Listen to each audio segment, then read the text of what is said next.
उसका पता नहीं है। उसके लिए तो प्रयास, उसका पता होता है तो आज वो प्रयास जब तक आपके खेमे में होंगे, यहाँ पर न जाने कितनी सरकारें बन जाएंगी, न जाने कितनी राज्य में सरकारें बन जाएंगी, वहाँ प्रयास ही होते रहेंगे। बिल्कुल ठीक। मैं एक बार बड़ी खबर बता देती हूँ अपने दर्शकों को कि बीजेपी के नए चेहरे से किस तरह से आपके खेमे में परेशानी है, एक बार बता दूं, उसके बाद नवल जी के पास जाऊंगी। बीजेपी में लोकतंत्र नहीं है, कह रहे हैं उदित राज। बड़े नेताओं को किनारे किया गया है और वसुंधरा को सामने आना चाहिए और इसके खिलाफ बोलना चाहिए, ये कह रहे हैं कांग्रेस के नेता उदित राज। वो कह रहे हैं कि लोकतंत्र का खात्मा हो गया है और वसुंधरा इसके खिलाफ आवाज उठाएं।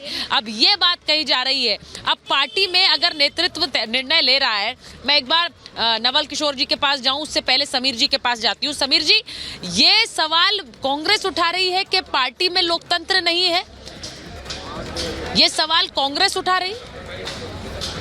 कमाल हो गया, कमाल होगा। ये कांग्रेस बात कर रही कि भारतीय जनता पार्टी के अंदर लोकतंत्र नहीं है। कांग्रेस को तो अपने गिरबान में झांक के देखना चाहिए।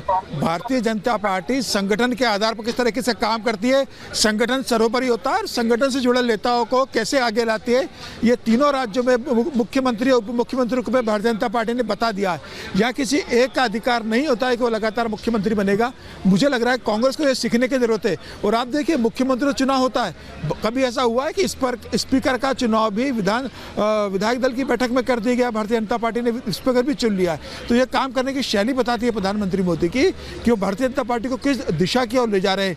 लगातार संगठन के लिए काम करते हैं, लगातार जनता के हित में काम करते हैं, संगठन को मजबूत करते हैं। और ये जो चुनाव हुआ है छत्तीसगढ़ के अंदर मुख्यमंत्री और 2 उप मुख्यमंत्री का, मध्य प्रदेश के अंदर मुख्यमंत्री 2 उप मुख्यमंत्री का, और आज राजस्थान के अंदर मुख्यमंत्री और 2 उप मुख्यमंत्री का, ये चुनाव बताता है कि भारतीय जनता पार्टी अब नए दिशा की ओर बढ़ रही है। स्थापित नेताओं से कह रही है कि आप संगठन के लिए काम करना होगा, कोई एक पद किसी व्यक्ति के लिए स्थायी नहीं है। और मुझे लग रहा है भारतीय जनता पार्टी के अंदर यह सब निर्णय सर झुका के स्वीकार करते हैं और साथ में चलते हैं। आज वसुंधरा ने स्वीकार किया, कल शिवराज सिंह चौहान ने स्वीकार किया था और रमन सिंह भी स्वीकार कर चुके हैं।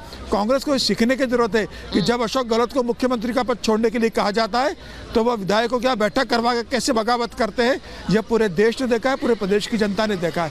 मुझे लग रहा है कांग्रेस को भारतीय जनता पार्टी के अनुशासन और प्रधानमंत्री मोदी के 24 घंटे 7 दिन काम करने और अमित शाह के लगातार संगठन को मजबूत करने की जो रणनीति है, उससे सीख लेना चाहिए।